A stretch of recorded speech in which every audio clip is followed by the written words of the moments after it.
Hello guys, welcome to this channel. I hope you guys are doing well. Before we start, make sure to subscribe to this channel and hit that notification bell to get updated from us.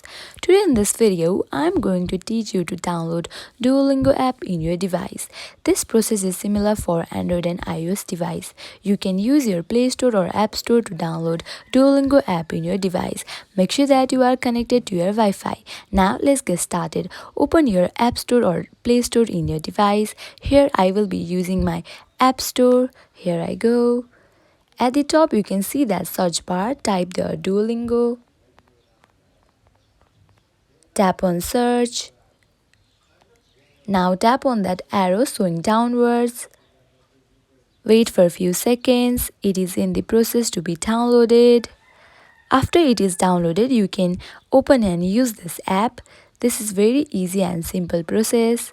I hope this video will help you. At last, make sure to like, share and subscribe to this channel. Thank you.